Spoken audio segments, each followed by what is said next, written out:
일부에서는 이제 우리 그 혜영 학생이 4년 동안에 경험했던 거를 제가 보기에는 정말 진솔하게 해주셔서 사실은 입시 설명회에는 사실은 제가 하는 부분은 크게 도움이 안 될 거는 같아요.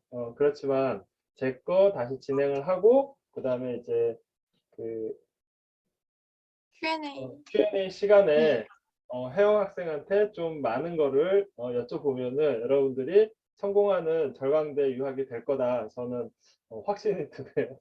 네네. 그래서 제가 우리 이제 그래서 쿵카님이 제가 아까도 잠깐 말미에 얘기를 했지만 카톡을 보니까 설치고 말하고 생각하고 이게 행동주의인 거거든요. 결국에는 내가 노력하고 그런 어떤 거를 바탕으로 저는 좋은 결과를 냈다고 다시 한번 좀 생각을 하게 되고요. 또 뭐 이런 생각을 가진 젊은이들이 저는 결국에는 그 자기 영역을 충분히 확장하는 데 도움이 된다. 뭐 그런 생각이 들어서 제가 이렇게 좀 살짝 가지고 왔어요. 네네. 자, 그러면 이제 제 얘기 잠깐 할게요. 저는 이제 2004년서부터 북경에서 학원 쪽에서 일을 했어요. 그래서 저는 제중 한인의 교육분과에서도 좀 일을 했었고요. 그 다음에 이 일을 보니까 올해 17년, 18년이 되더라고요. 2004년부터 했으니까. 그리고 이제 코로나가 오면서 온라인으로 이제 입시반을 이제 현재 운영 중이고요. 그래서 제가 2004년서부터 여기 좀 겹쳤는 2004년서부터 한 2,500명 정도의 학생을 저는 유학원은 아니에요. 저는 유학원은 아니고 학생들을 공부시켜서 저는 이제 국제부도 이제 북경에서 운영을 하고 있고 현재도 관계를 가지고 있습니다. 그래서 학생들을 직접 공부를 시켜서 보내는 입장이었던 거죠. 그래서 이렇게 학생들을 조금 보냈던 그런 것들이 제가 여러분들께 또닝생으로서 유튜브에 얘기하는 부분이다라고 좀 이해를 해주시면은 좋겠습니다. 그래서 저는 중국 유학을 얘기를 할 때 중국 유학은 답이 정말 많은 데다. 그렇지만 오답률도 되게 많은 데가 중국 유학이다.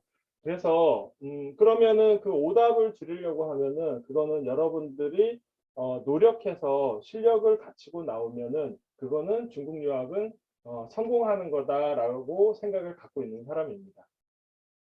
그 쿵카님이랑 비슷하죠, 그죠? 네. 그래서 제가 쿵카님하고 온라인에서 만나가지고 오늘 만난 것도 그런 인연이 좀 마인드가 있어서 이렇게 뵙게 된 것 같아요. 자, 기회의 대학 절강대학교라고 제가 그 절강대는 이제 이렇게 표현을 하겠는데요. 절강대를 제가 중국 사이트에서 여러분들께 잠깐 소개를 한번 드려볼까 해요. 절강대는 어떤 그 학교인지 여러분들이 중국 사이트에서 중국 대학교 순위 이렇게 해가지고 하면은 나오는 게 이제 중국의 고3들이 보는 그 고3왕이라는 게 나와요. 여기에 보면은 대학교들이 북경대, 청와대, 복단대, 절강대, 남경대, 상해, 교통대를 깔고 가요, 지금. 네. 물론 그 이제 뭐 그 다른 데이터에서는 이게 조금 등락이 있기는 하지만 기본적으로 이 정도를 절강대가 그 포지셔닝 하고 있다라는 거죠. 그만큼 중국에서는 절강대의 위치라는 거는 그냥 최고라고 보면 돼요. 네.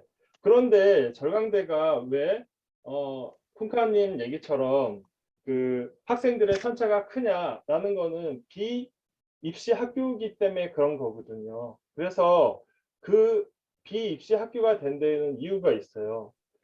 저도 북경에서 학원을 15년 이상 운영을 했지만 북경에는 학원들이 많을 때는 5개, 뭐 국제부 포함해서는 한 20개 정도까지 한국인이 20만일 때도 있었거든요.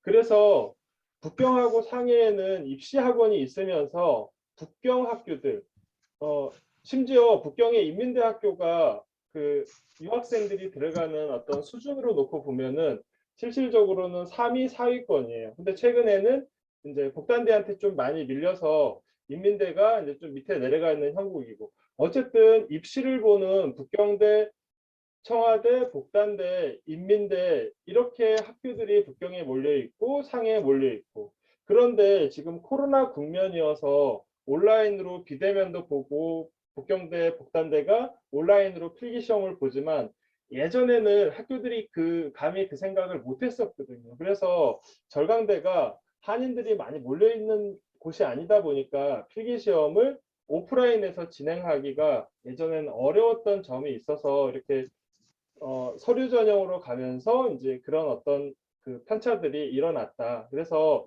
여러분들이 이런 입장에서 보면은 지금 HSK 5급, 6급만 가지면은 절강대를 갈 수 있는 입장이잖아요. 그거는 저는 정말 좋은 기회다. 그렇지만 여러분들이 노력을 안 하면은 제가 이따가도 Q&A 시간에 쿵카님한테 물어보겠지만 졸업 비율이라든지 뭐 이런 것들은 아까 얘기한 것보다 저는 더 처참할 거라고 생각을 해요. 네, 그런 입장에서 절강대는 기회이기도 하고 상당한 리스크가 있는 대학교다. 이렇게 좀 설명을 드리고 싶습니다. 그리고 이제 절강대가 그 중국의 위치가 어디에 있냐면요. 이제 제가 지도 한번 보여드릴게요. 저 여기 이제 서울에서 이렇게 북경 한 1시간 반 걸리고 상해까지 한 2시간 비행기 타고 갈 거예요. 그러면은 사실은 거의 상해권이라고 보시면 돼요. 상해에서 여기 그 고속철도로 1시간 정도 거리니까 아마 버스로는 2시간 더 걸릴 거예요. 2~3시간? 3시간. 3시간 걸리죠. 그죠?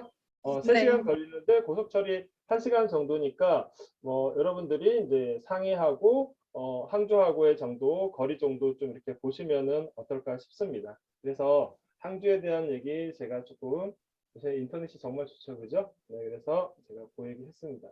그래서 그 절강대는 제가 그 중국 인터넷에 보여드렸다시피 여러분들한테는 시험을 안 보고 갈 수 있는 정말의 기회의 대학교다. 근데 물음표도 있다, 리스크도 있다 이렇게 보시면 되겠습니다. 그래서 그 절강대가 입시 요강상에서 나온 거는 HSK 5급 180에서 6급 180까지예요. 이거 4년 5년 전에 걸러왔을 때는 HSK 4급 얘기도 나와가지고 인터넷에 보면은 뭐 4급 가지고 간다 그래가지고 엄청 뭐 좀 그런 희망을 갖게 하는 대학교였었는데 저는 그게 희망 고문이었다고 생각을 해요. 네네. 그래서 지금은 많이 올라온 5급 180에서 이런 입시 요강을 갖고 있다. 근데 그렇다고 이렇게 다 뽑는 거는 아니에요. 네, 그거는 제가 뒤에서 작년도 데이터를 좀 보여드리면서 이야기를 할게요. 그리고 학과별로는 온라인 면접을 진행을 하고 있는데요. 네, 그것도 절강대는 여러분들한테 기회인 포인트가 된다 말씀을 드립니다. 절강대모 전체적으로 일정을 보면은 올해 벌써 이제 신청이 들어갔고요. 2월 28일까지 마감이에요. 옛날에는 막 4월, 5월까지도 받았는데 절강대도 요새 소위 말해서 배가 불렀는가 봐요. 유학생들 뽑는데 덜 적극적이에요. 그런 데는 이유가 있어요. 네네. 나중에 또 그거 말씀드리고 방학기간은 서류 처리 안 하니까 요거 참조를 하시고, 그리고 절강대는 문과가 31, 이과가 45개 정도가 입학이 가능한 학과로 되어 있습니다. 그리고 일부 학과들은 매우 높은 어떤 내신이라든지 실력을 요구를 하고 있고요. 그 다음에 내신은 한국 내신 기준으로 4, 5등급도 가능하고요. 그 다음에 이 내신이 낮은 부분은 사실은 뭐 예를 들어서 특목고라든지 나온 케이스도 그렇고 뭐 좀 다 다르잖아요. 그래서 그런 거는 여러분들이 자소서에서 녹여갖고 들어가야지 되고, 그 다음에 HSK를 점수를 맥심 만들어 가지고 들어가야 된다, 이렇게 좀 말씀드리고 싶습니다. 그리고 과별로 면접은 3월에서 5월 진행을 하고요. 발표는 이제 4월 정도까지 발표를 낸다, 이렇게 보시면 되겠습니다. 그래서 절강대 입시는 이제 서류로 이렇게 쭉 간다. 자소서, 추천서, 그리고 수학. 이과는 수학 그 능력을 어필을 해야지 돼요. 그래서 서류 준비하는 거는 이제 좀 이렇게 반복이 되는데요. 자소서 조금 말씀을 좀 드리면 자소서는 뭐 기본 본인의 뭐 이름부터 해서 그리고 진학하는 동기, 학습 계획 정도 뭐 이런 것들 여기에다가 여러분들이 저는 여러분들의 간절함, 여러분들의 장점 이런 거를 충분히 녹여가지고 가면은 내신 좀 커버할 수 있고요. 그다음에 어쨌든 서류로 진행하는 거잖아요.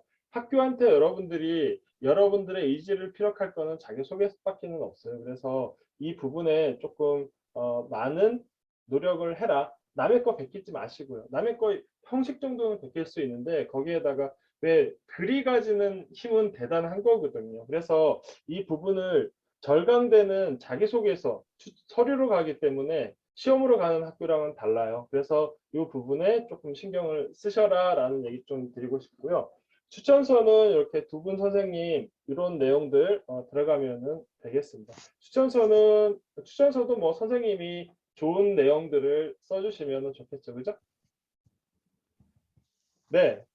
그리고 뭐 전공은 제가 이렇게 저희 그 블로그에도 올려놨는데요. 여기에 보면은 기타 요구하는 사항들이 이렇게 쭉 있어요. 이 요구하는 사항은 뭐냐면은 우리가 유학생들을 HSK 5급이나 6급 180 가지고 뽑아 보니 학생들이 들어와서 이게 문제가 된다는 부분을 여기다 지적을 해놨다고 봐요. 그래서 이 부분을 들어갈 때는 크게 요구사항을 여러분들한테 대입을 시키지는 않지만 현실적으로 학교를 들어가면은 이 부분이 없으면은 공부하기가 어렵다라는 거, 그 정도 인지를 하시면 되겠습니다. 그리고 면접도 있는 학과들 체크해 보셔야 되는데 이게 면접이 없는 학과들도 학생들 면접을 보는 경우 저 봤습니다. 네. 그리고 이제 이과 전공들도 이제 매우 많이 있죠. 네네. 그래서 이과를 가려고 하는 학생들, 우리 이제 뭐 문과 가는 학생들이 중국 유학의 90%예요. 근데 저는 중국 유학 그 이과 가서 중국 학생들하고 아까 얘기한 것처럼 문과는 뭐 3.0, 이과는 2.0, 2.5도 취업이 된다고 얘기를 하잖아요. 근데 저는 이과 나온 친구들이 취업률이 훨씬 좋다라고 보고 있거든요, 현장에서. 그래서 이과를 좀 노리는 것도 저는 좋다 이렇게 말씀을 드려요. 네. 그래서 뭐 이과에 정말 할 것들이 정말 너무 많다. 뭐 이렇게 약학 간 친구도 있고요. 저는 작년에 동물의학과 여기 수의학과 보낸 친구도 있어요. 네네. 그래서 그런 데는 본인이 어떤 비전을 충분히 가지고 준비를 하면 절강되는 여러분들한테 기회에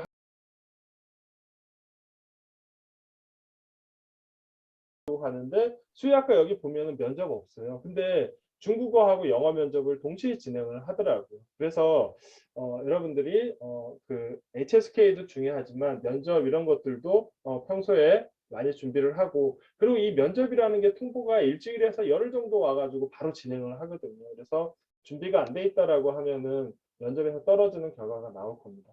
네. 이렇게 이제 이상으로 작년도 제가 들어갔던 학생들의 이제 스펙을 살펴봤고요. 자, 그러면 이 부분은 이제 우리 그 쿵카님이 다 얘기를 하셨고 저는 성공하는 절강대 유학을 해야 된다라는 입장에서 제가 이제 제시하는 절강대 가는 여러분들의 소위 스펙도 좋고 실력도 좋고 이 정도는 최소한 가지고 가야 된다라고 하는 거를 제가 성공의 절강의 어떤 범주에다 이렇게 넣어봤고요.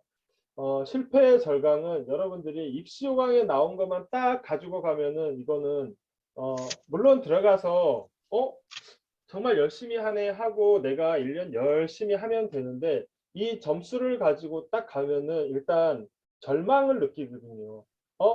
내가 봤던 거하고 현실하고는 다르네 라고 해서 1년 뭐 펑크나고 뭐 이렇게 하다 보면은 2년 안에 학교에서 사라지는 일들이 생기거든요. 그래서 저는 이렇게만 준비해 갖고 가는 거는 안 된다라는 입장이고요. 최소한 여러분들이 절강대를 준비하는 학생은 한 1년, 짧으면 6개월 정도 준비하는 학생들이 좀 많아요. 물론 3년, 6년, 10년 준비한 학생들도 있어요.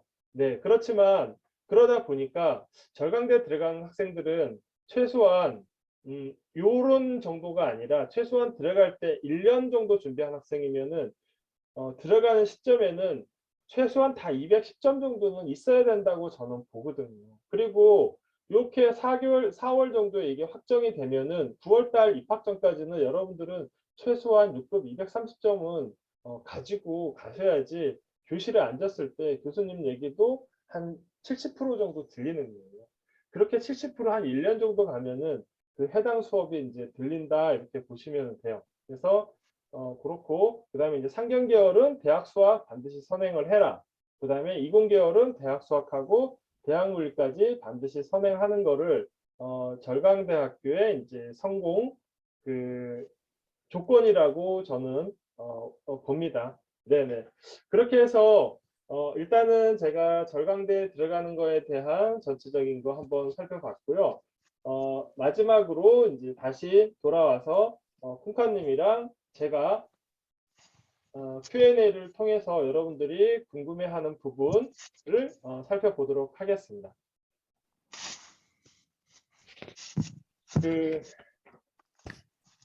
이 Q&A 시간은 따로 제가 녹화를 하지는 않을 거예요. 여러분들 이제 사적 얘기도 있고 그런 부분이 있어서 그러니까 이 Q&A 시간에 궁금한 거 여쭤보시면 좋겠습니다. 네네. 궁금하신 거는 마이크 켜시고 중간에라도 말씀을 해주시면 좋아요. 아니, 여러분들이 채팅도 괜찮지 않을까요? 채팅도 좋습니다. 채팅도 예, 채팅으로 질문이 있습니다. 네네네네. 예, 예. 지난번에 그 뚜링 선생님께서 네네. 그 절강대 미리 한번 유튜브 동영상에 올리셨거든요. 네네네. 예, 그때, 중국에 그 학생의 그 신원을 보증할 수 있는 그 신원 보증인이 있어야 된다고 하셨는데, 그거는 미성년자인 경우에 그래요. 그러면, 18세 18세, 미만은 가서 아플 수도 있고, 예, 예, 예. 예, 아, 그리고 예, 또 교통사고가 나면 뭐 예. 서로 피해를 받을 수도 있고 가해자가 될 수도 있잖아요. 그러니까 아, 이제 예, 예. 뭐 파출소 가는 일도 있으니까 18세 미만은 이제 법적인 행위를 못 하니까 그런 예. 경우에는 이제 후견인이 필요한 거죠. 중국 현지에. 저는 이제 그 후견인의 한국처럼 이렇게 후견인의 재산도 이렇게 공개를 해야 되나 싶어가지고 여쭤봤습니다. 그런 거는 없고요. 그냥 예. 그 서류상에서 내가 예. 이 학생이 절강대 유학 기간에 법규를 안 지키고 그런 거 있으면은 내가 나서서 그런 거 다 철회하겠다라는 약간 요식행위예요. 요식행위. 예. 예, 이게 만약에 알겠습니다. 예를 들어서 한 2주 전에도 북경에서 그 저기 고등학생이 하나 그 오토바이 타고 가다가 음주운전으로 사람을 쳤거든요. 예. 그런 경우는 만약에 그 학생이 구치소를 간다든지 했을 때 그거에 대해서 왔다 갔다 하는 아주 수고로움이 그 사람이 해야 되는 거죠. 예, 네네네. 예. 네네. 그런 부분입니다. 예. 또 다른 질문 있으신가요? 아, 예, 이거 제가 대답할까요? 네네네네. 네, 중국 학생들이 한국 유학생을 어떻게 생각하는지 이거는 과마다 분위기가 조금 달라요. 일단 대표적으로 한국인이 정말 많은 국제 경제와 무역학과 그리고 신방 그 던파학 이쪽 애들은 기본적으로 반기지 않아요, 유학생을. 왜냐하면 그동안에 전적이 있기 때문에 우리도 이렇게 정보를 공유하듯이 중국인 학생들도 선후배 간끼리 뭔가 정보 공유를 하잖아요.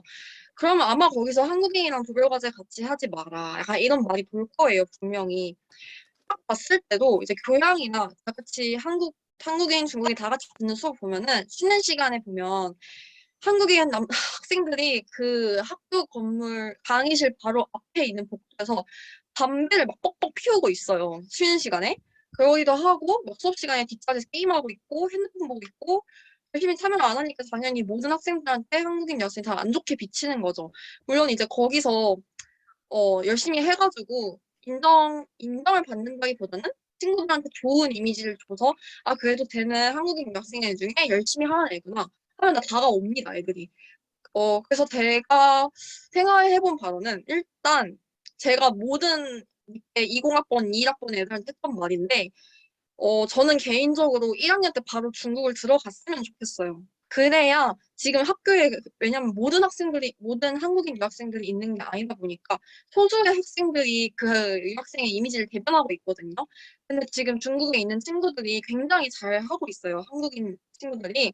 그래서 애들 보면은 막 5.0 만점 수업 5.0 받기도 하고 4점대도 많이 받고 중국인이랑 같이 조를 하니까 전체적인 과제나 시험 퀄리티가 훨씬 더 좋아지더라고요. 그래서 1학년 때 중국을 가급적 빨리 들어가서 빨리 친구를 사귀는 게 제일 중요한 것 같아요. 안 그러면은 애들이 이제 다른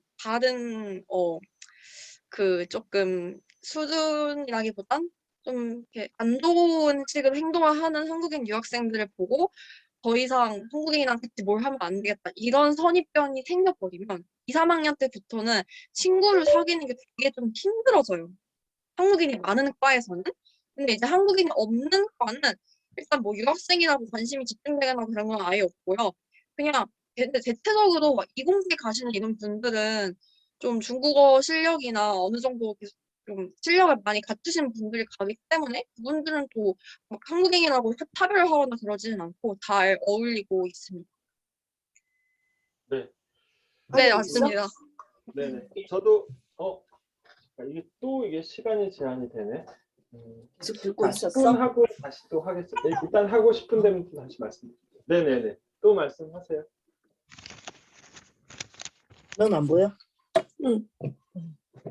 네네.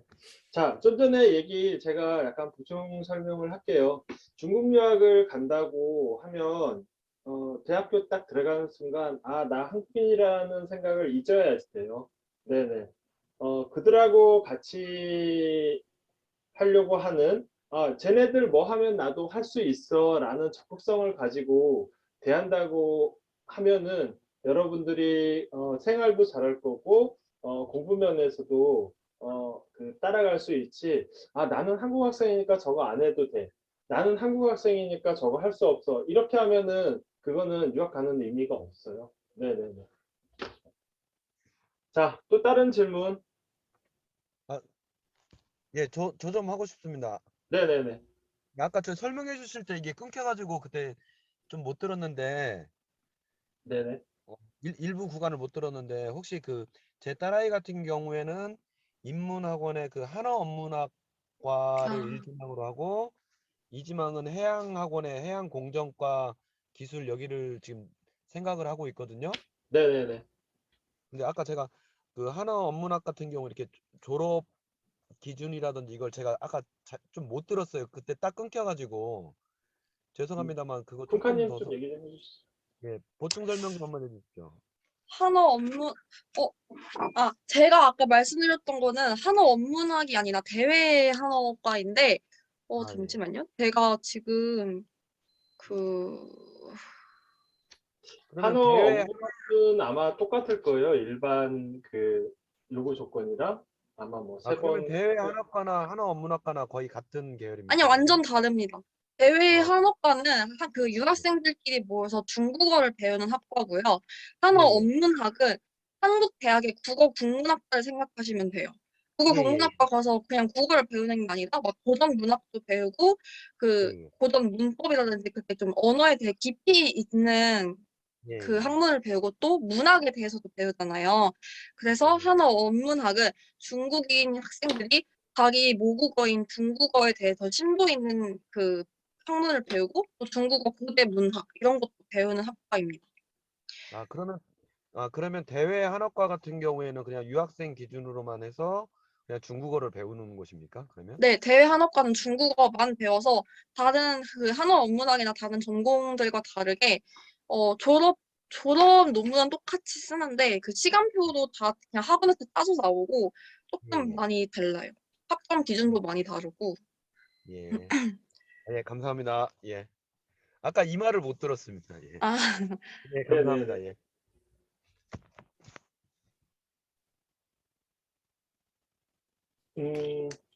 제가 다른 분들도 뭐 질문하시는데 제가 조금 궁금한 거 여쭤볼게요. 그 신방과도 혹시 수학하나요? 네. 제가 이거 아까 말씀 안 드렸구나. 그 네. 결강대는 일단 대외한어과, 아까 말씀드렸던 그 유학생들만 듣는 중국어 배우는 학과랑 예술학과 있잖아요. 막 어디 환경 디자인, 무슨 디자인 이런 과 말고는 모든 과가 수학이 다 필수로 들어가요. 네. 그래서 신방과도 마찬가지로 고등수학, 문과 고등수학이라고 수학 과목이 딱 한 개 있는데 이제 그거를 4년 동안 한 번 들어서 그걸 통과만 하면 돼요. 물론 떨어지면 재수강을 계속 해야 되는 거고 음, 그런 고등 수학을 듣는 학과가 대표적으로 신방과도 있고 모든 언어 학과들 영어, 스페인어, 독어, 불어 이런데 뭐 또 뭐 있지? 되게 많은데 막 어디 네네. 공공관리 학원의 정치 관련 학과들 이런 데도 다 그거 듣고 있어요. 당연히 네네. 국제 경제와 무역 이런 데는 이과로 분류돼가지고 문과 고등 수학이 아니라 미적분 1, 2, 3, 확률과 통계, 기하, 벡터, 선형, 대수 다 들어야 합니다. 네네. 참고로 중국 대학교는 체대도 수학을 들어야 돼요. 이 중국 사람들이 수학이 네. 강한 이유가 있어요. 맞아요. 그래서 체대 애들 정말 한국에서는 많이 들어요. 네네네. 한국에서는 영어를 교양 필수로 듣는데요. 중국에서는 수학을 필수로 교양 필수로 들어요. 근데 이제 뭐 시험 난이도라든지 뭐 이런 것들은 좀 낮춰주기도 하고 좀 제가 삐자로 말씀드리면 저도 중국에서 대학원을 다녀봤는데 그런 경우에는 선생님들이 이렇게 약간 뭐 힌트도 좀 주시고 시험장에 살짝 피해 주시기도 하는 경우들이 저 같은 경우는 있었거든요. 네네. 네네. 그래서 완전히 이공계열, 삼경계열이 아니라고 하면 수학에 대한 거는 그래도 기본 학습서 가지고 좀 열심히 해서 통과하는 수준에서는 여러분들이 준비를 해야 된다는 거 좀 말씀을 드립니다. 네네. 네. 그리고 아까 쿵카님 네. 17학번이 80명 들어가서 나중에 40명 졸업했다라는데 네. 이러면 이거 중국 학생들하고 못 하잖아요. 수업을. 네? 80명이. 이해를 못했어요, 질문을. 2017년도에 신방과에 80명 들어가서 4학년 때 40명이 졸업을 하는 것 같다라고 얘기를 했는데 이렇게 80명씩 중국 학생들하고 같이 수업을 못 하잖아요. 제가 말한 게 그 신방과라는 게 제 전공만 한 게 아니라 그 신방 학원 있잖아요. 학원 단과대학교. 전체. 그거 다 해서 80명이었어요. 그러면 광고, 이게 뭐 방송, 신문, 한국어교육 이렇게. 다 이렇게 지- 나눠져서 들어가면은 중국 학생들이랑 수업이 가능한 거네요. 그죠? 네네네. 오케이, 오케이. 그리고 지금 선생님 여기 채팅에 추천서 관련해서 질문 들어와 있습니다. 네네. 추천서는 고정 양식은 없어요. 그냥 한국에서 선생님들이 써주는 추천서, 이 학생이 절강대에 이러이러해서 가려고 하는데 중국어도 잘 준비가 된 것 같고 학교 다닐 때 참 성실했었다라고 하는 거를 한국어로 받든지 해당 선생님이 중국어나 영어가 되면은 그걸로 받아서 한 장짜리 A4에다가 그런 어떤 선생님의 인적사항, 학생의 인적사항, 그다음에 이메일, 전화번호 이렇게 해서 선생님 사인만 있어도 되고요. 학교장 직인도 있어도 되고요. 네. 또 다른 질문 들어오기 전에 제가 좀 더 질문을 하면 현실적으로 신방과나 대외 한학과 빼고 대외 한학과도 좀 말씀해 주시면 좋고요. 문과 계열은 한 몇 프로 정도 졸업을 한다고 보면 되죠? 어, 이게 학번마다 분위기가 달라서 저도 정확히, 저도 모든 학생들의 졸업 현황을 아는 게 아니라 음, 정확히 몇 %다라고는 말씀드리기가 조금 힘든데, 음, 대체적으로 저희 학번 때는 입학 대비 인원의 반 정도는 다 1, 2학년 때 자퇴하거나 휴학해서 안 돌아오고, 음, 그래서 50% 미만이라고 보고요. 그리고 그 밑에 학번은 좀 늘었을 거예요, 문과는. 음, 그래도 지금 이제 제 학번 밑이 18학번 애들이 지금 막 졸업 논문을 쓰고 있는데, 거기는 그래도 한 60, 70 정도는 하지 않을까 싶어요. 문과는 그래도 많이 하는 편이에요. 근데 이과가 조금 힘들죠. 이과는 사실은 그 어렵게 들어가는 청와대도요, 30%, 40%를 졸업을 못해요. 네네. 네. 네. 그러면 그 쿠카님이 보시는 예를 들어서 지금 본인이 나온 학과, 신방학과에 입학하는 학생 기준으로 아까 제가 제시한 점수대도 있지만 콩카님이 보는 절강대 신방과 이 정도는 준비해야 되고 가야 된다라고 하는 어떤 기준점 이런 거 있을까요? 음, 일단 지금 제가 나온 과는 통폐합이 돼가지고 전파학으로 바뀌었는데, 네. 전파학 지금 기준이 아마 5급 200점인가 그럴 거예요. 근데 네네네. 아까 말씀하셨듯이 5급 200 가지고는 솔직히 택도 없는 점수라고 생각을 하는데, 근데 또 조금 다르게 말씀드리자면 저도 사실 입학할 때 그 점수는 그렇게 높지가 않았어요. 네네네. 저는 중국 대학을 아예 준비를 하지 않고 한국 대학교 준비를 막 하다가 이제 마지막에 플랜 B로 이렇게 한 거여가지고 음, 점수 자체는 저도 5급 250이 안 됐던 점수로 입학을 했었는데 음. 근데 저 말고도 저희 때는 이제 4급도 올 수 있는 시대여서 4급 애들 되게 많았거든요. 근데 네. 보면은 음,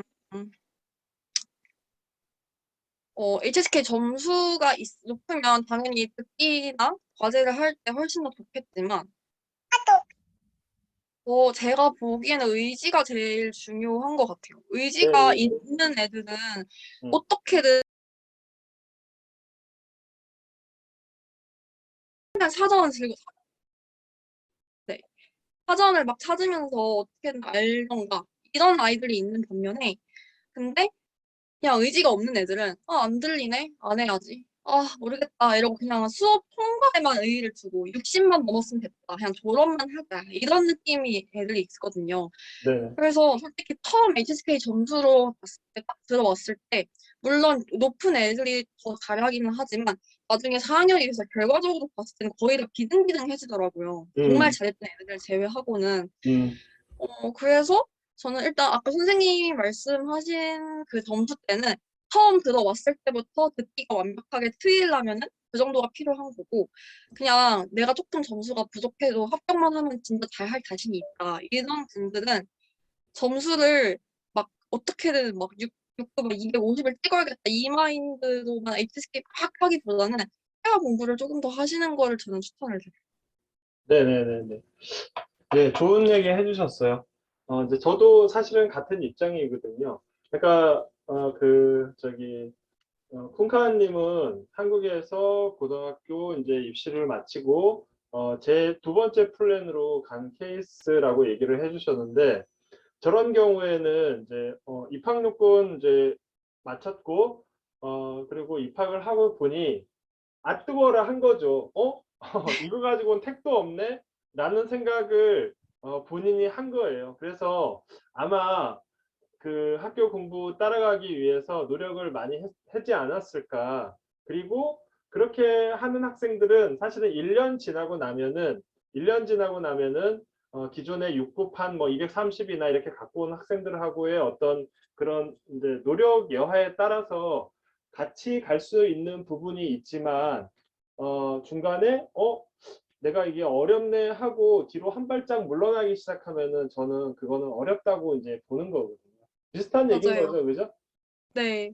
네네네. 저도 딱 처음에 5급으로 들어갔을 때 1년은 정말 고생을 많이 해서 음, 그때는 뭘 하는지 못 알아듣겠고 그냥 오히려 저는 그때 중국 생활이 정말 처음이었거든요. 5학년 수도 안 가봤고 조기 유학도 안 해봤으니까 그냥 수업은 수업이고 아예 일상 회화도 정말 기본적인 그냥 음식 주문, 가격 묻기, 계산하기 막 이런 것만 간신히 해내고 막 그랬는데 근데 어떻게든 버티면서 1년이 지나 보니까 처음에 입학할 때 막 6급 한 210점, 230점 갖고 있던 애들이랑 그냥 비슷해진 거예요, 회화 음, 실력이. 맞아요, 네, 맞아요. 네. 그래서 처음 1년은 좀 고생을 하시더라도 계속 버티면서 열심히 하시다 보면은 HSK의 벽을 넘을 수 있습니다. 네네. 사실 HSK는 아무것도 아니에요. 네. 맞아요. 뭐 예를 들어서 혜영 씨 같이 신방과에서 어떤 뭐 저널리즘이나 이런 거를 뭐 중국 교재를 봤을 때 거기 나오는 내용들의 이해도나 이런 것들은 뭐 아, HSK는 네. 쓸데가 없잖아요. 그죠? 네, 네. 네, 그런 거를 본인이 사전 찾고 레포트 막 쓰고 그렇게 한다고 하면은 저는 그렇게 열심히 하면은 저는 6개월이면은 HSK에 대한 거는 사실은 비교도 안 된다 이렇게 생각을 해요. 네네. 맞아요. 그래서 정신이 마음가짐이 중요하고 이제 노력이 중요한 거고 실천이 중요한 거다 이렇게 보시면 될 것 같아요. 네네네. 뭐 질문 있으시면 얘기해 주세요. 예, 저기 질문 좀 드리겠습니다. 네. 네. 예. 그러면 그 절강대학교 올 때 아까 그 선생님 그 추천서 같은 경우에는 네. 그냥 한국어로 받아서 네. 그냥 학교장 선생님 그 직인만 받아서 이렇게 한국어로 제출을 해도 됩니까? 한국어 제출을 하면은 해당 그 선생님들이 못 보시잖아요. 예, 예. 그래서 추천서를 받을 때 제일 좋기는 영어 선생님이나 중국어 선생님한테 중국어나 영어로 써주면은 그거는 바로 그냥 내도 되고요. 예, 예. 중국어하고 영어로 안 되면은 선생님한테 양해를 구하고 선생님이 제가 그 부족한 실력이지만 중국어로 선생님이 써주신 추천서 내용을 제가 써서 드릴 테니까 그 내용 맞다고 생각하시고 거기다 사인해 주세요 해가지고 사인을 하면은 그것도 되고요. 만약에 예, 예. 그것도 내가 추천서 쓸 능력이 안 된다 중국어 영어 그러면은 한국어 받은 거를 번역 공증을 하셔가지고 제출을 하셔야 돼요. 예, 예, 예. 네, 아, 한국어로만은 감사합니다. 안 됩니다. 예, 감사합니다. 네네.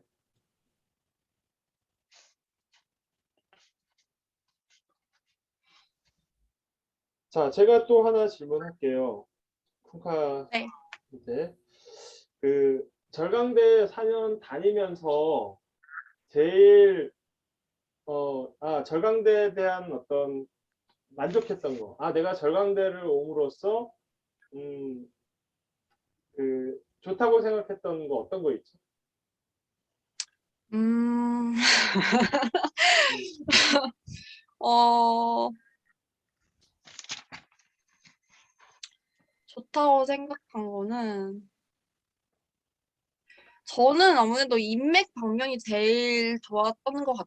인맥이 정말 중국에서는 무시를 못하는 부분이기 때문에 음, 오히려 막 상해, 북경 이런 데는 한국인이 워낙 많고 대학교가 많잖아요. 거기는 막 네. 교통대, 복단대, 상해 있고 북경은 인민대, 청와대, 북경대 다 있으니까 거기는 너무 많아서 오히려 좀 사회인 분들이랑 이렇게 자주 접촉하기에 좀 뭐라 그래야 되지? 인원수가 너무 많으니까 음, 모두에게 기회가 너무 많아서 저긴데, 근데 항저우는 절강대는 그렇게 인원이 많지가 않고, 또 아까 말씀드렸듯이 한국인 수준이 천차만별이다. 그 열심히 하는 그 아이들한테 되게 잘 해주시거든요. 그 당연하죠. 이뻐 보이고 사회인 또. 분들이.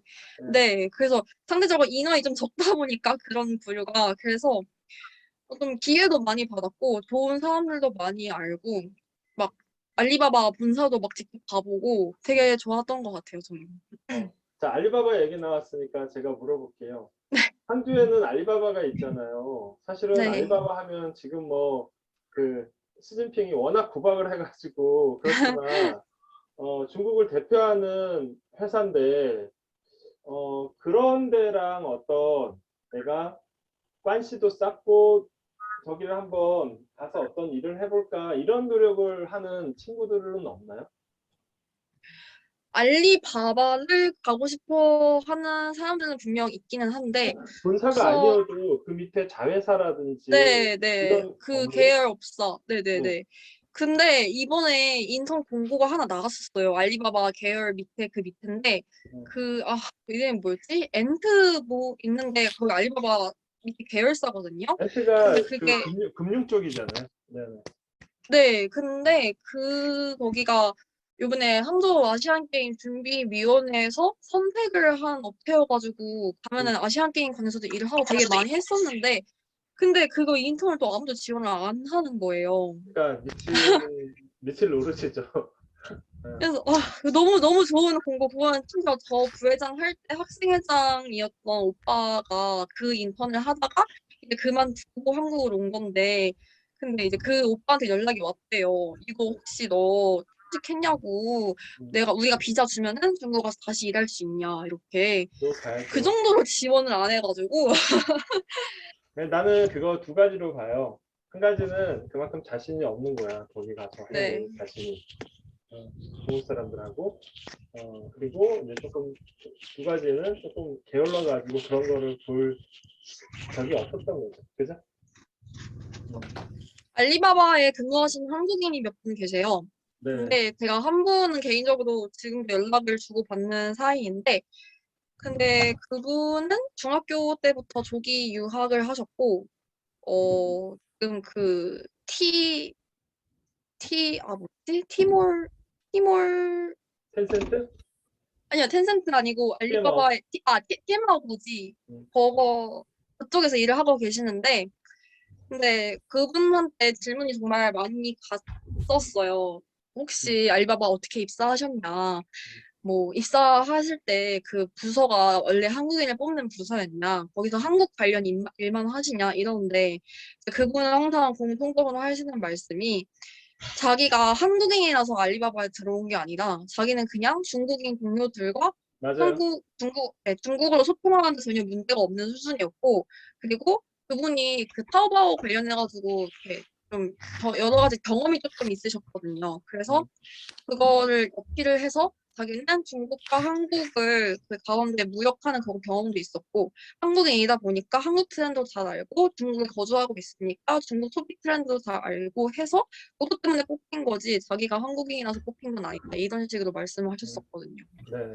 그 제가 비슷한 얘기 하나 해드리면 예전에 서안에서 살던 학생이 하나가 있어요. 그 학생이 중국에서 학교를 나오고 북경에 저 있을 때 어떻게 기회가 돼서 이 친구가 그 알리바바 밑에 있는 예전에 모구지에라고 하는 그 버섯 거리라고 하는 자회사가 있었는데 거기 가가지고 중국 회사에 입사를 했었는데 이 친구가 결국에는 이제 동대문에서 소싱하는 업무를 하면서 한국 지사를 나왔다가 이 친구가 현대백화점 거쳐가지고 지금 현대 쇼핑몰에서 중국 관련 업무 다 하고 있어요. 그래서 뭐 캐리어나 이런 거는 그 현대 홈쇼핑에서 이 친구를 따라갈 친구가 없는 거예요. 한국인으로서는. 그래서 같은 한국인으로서 윗산사도 믿을 수도 있고 중국에 대해서 너무 잘하니까 그래서 제가 이 학생 결혼식장에도 한 2년 전에 갔다 왔는데 너무 만족해하고 자기는 중국에서 그렇게 유학을 했고 좀 초창기에 고생한 거에 대해서 보상을 받았다 그런 얘기를 하더라고요. 네네. 또 혹시 뭐 질문들 있으신가요?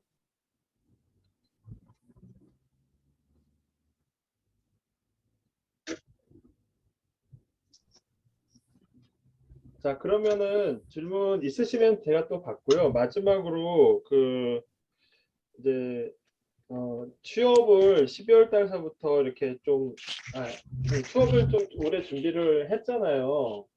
네.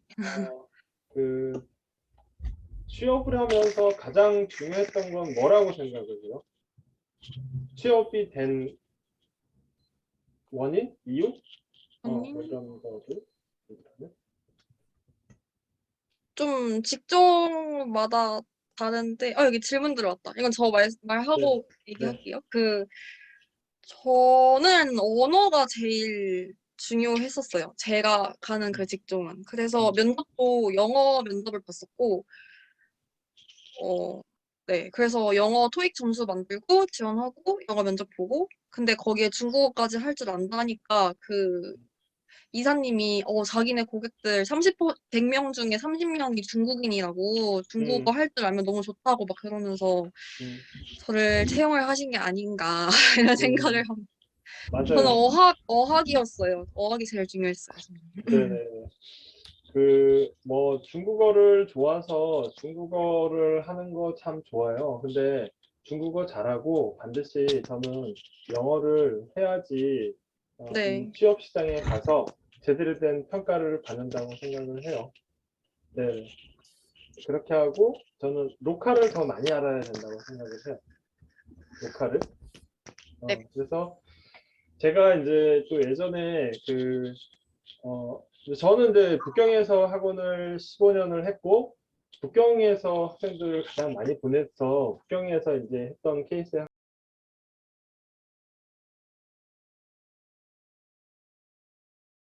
2, 3학년 때 최대한 추천받는 인턴 생활 활동. 이거는, 저는 아까 2, 3학년이나 안 하고 3, 4학년이나 했던 게, 왜냐하면 1, 2학년 때는 수업이 정말 많을 거예요. 나중에 입학을 해서 커리큘럼을 보시면은, 정말 한 학기에, 좀 과마다 다르긴 한데, 한 학기에 대략 한 25학점을 들으면서 수업을 다녀야 나중에 고학년 때 편해지기 때문에, 2학년 때는 저는 추천하지 않고요. 그때는 학업에 집중하는 게 우선입니다.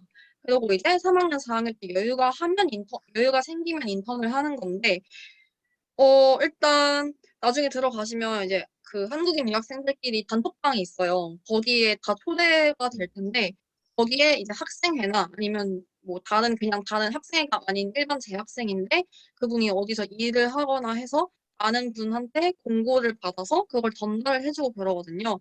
근데 보면은 정말 막 터무니없는 인턴도 있긴 하지만, 보통은 다 조건이 나쁘지 않거든요. 뭐, 게임 관련 업무가 정말 많거든요. 항저우에 네디즈라는 게임 회사 본사가 있어가지고 거기 인턴이 정말 많이 올라오고 뭐 아까 말씀드렸던 그 알리바바 계열사 인턴도 종종 올라왔었고 토니모리 같은 데도 있고 이공계 쪽은 정말 많이 올라오는 편이에요. 조건도 정말 좋게 올라와서 LG 생활건강이라던가 세아철강 뭐 이런 데도 올라오고 태아철강이 그렇죠.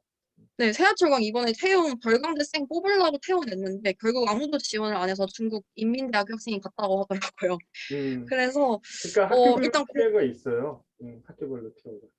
네, 학교별 티오가 있는데 절강대 아무도 지원을 안 했대요. 음, 그래서 인턴 생활을 일단 공고를 보시면 자기가 원하는 분야가 있을 거잖아요. 자기는 정말 수학을 하나도 모르고 과학도 하나도 모르는데 뜬금없이 화학회사를 가는 건 말이 안 되고 자기 진로랑 어느 정도 맞고 시간도 괜찮고 그 업무가 내가 좀 배우면 할 수 있겠다 싶은 거는 저는 진짜 최대한 하기를 추천드려요.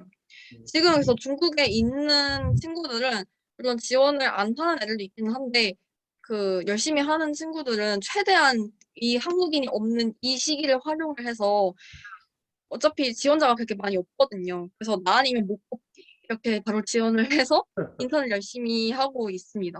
그래서 네. 3, 4학년 때는 꼭 웬만하면 공고 올라오는 거 잘 보시고 아니면 중국 사이트에 또 인턴 찾는 사이트가 있으니까 거기 가서 꼭 판단하시면 될 것 같습니다. 그러면 제가 그 혜영 학생한테 하나 또 질문을 하면 본인이 했던 것 중에서 중국 관련된 업무 중에서 제일 이렇게 기억 남는 인턴 뭐 이런 거 있나요? 중국 인턴 중에서요? 네. 어, 인턴.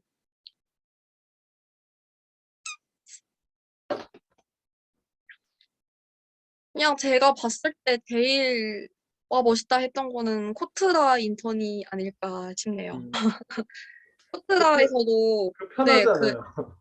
네? 편하지 않나요? 편하지 않나? 일단 네, 편하고 또 국가기관이잖아요. 코트라는. 데이터도 많이 그래서 접하고 네? 데이터 같은 것도 많이 접하고 그죠?